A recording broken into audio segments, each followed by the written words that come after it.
So this is 4 cases throughout the UK, from Glasgow down to Liverpool to Greater Manchester, Stockport, then down to Exeter. I'm just highlighting some of the sentences what have been handed out this week to the for asylum seekers. Now the cases, I think one case goes back as far as 2021, so they didn't all happen at the same time in the same year, or in, like I said, obviously the same vicinity, but different parts of the UK. So it's sort of happening, as we can see, in different regions of the UK, some of these particular cases. So again, they've all just happened to be sentenced this week, so it's quite alarming to see that many men being sentenced for the heinous crime of rape.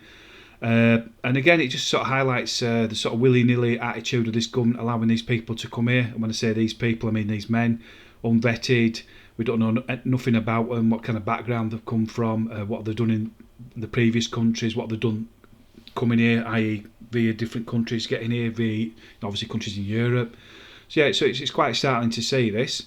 So like I said, each video is about 30-45 seconds. When I say video, each caption on each individual is about 30 to 45 seconds, and that's it. It's just a quick summarisation of the particular cases and the sentences, and every case is they allude to the fact of the immigration status as well. There might be some problems with that, and the Home Office might get involved, but I'm very unlikely that any of these individuals will get deported, even for rape. It doesn't seem to make much difference, unfortunately, when it comes to these cases. So again, please check out the video, please give it a like, please leave a comment, and again, thanks for your continued support.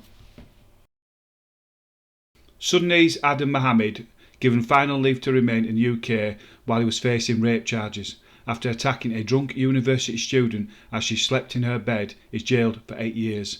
He was sentenced Friday, January 12th to 8 years in prison, of which he will serve 2/3 before being up for release on licence. Restaurant worker Mohammed, originally from the Sudan, says he came to the UK in 2016 because of ongoing conflict in his country.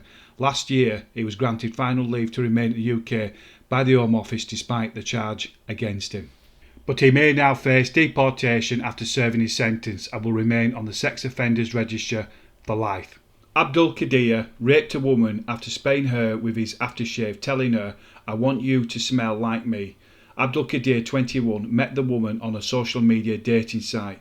The woman recorded Kader on her phone admitting he had raped her and apologised. He later sent her messages asking if she was okay. Kader was arrested that afternoon. He told police what he had done, saying he got carried away.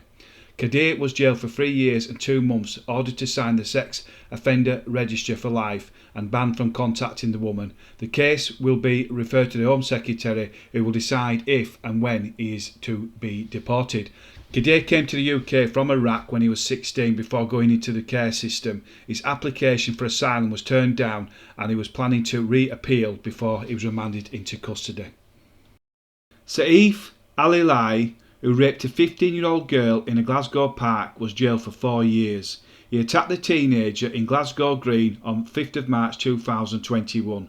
Jurors found the 22-year-old had raped her while she was highly intoxicated and incapable of giving consent. Appearing at the High Court in Glasgow, Al-Ilali, who lives in the city's Mary Hill, was also placed on the sex offenders register indefinitely. During the trial last year in Paisley, Al-Ilali had denied the crime. Judge Douglas Brown told Al-Ilali that this was a young girl who you never previously met. She was highly intoxicated and you took advantage of the situation.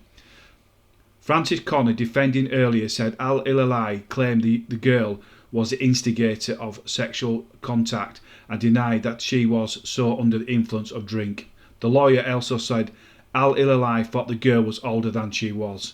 The immigration status of Al-Ilali, who is Iraqi born, was likely to be affected due to the serious nature of his crime.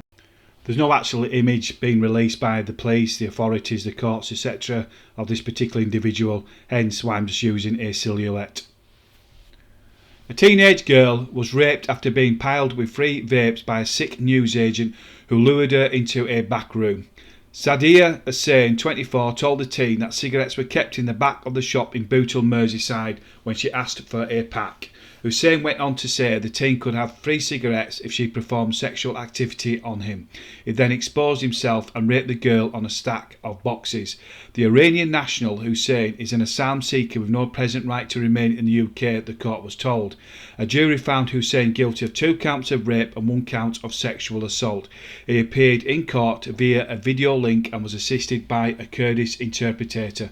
Hussein was jailed for 9 years and must serve at least 2/3 of his term before being released on a licence. Immigration status at the present time is unclear. Whether he will be deported, that will be up to the Home Office to make that decision when he is released.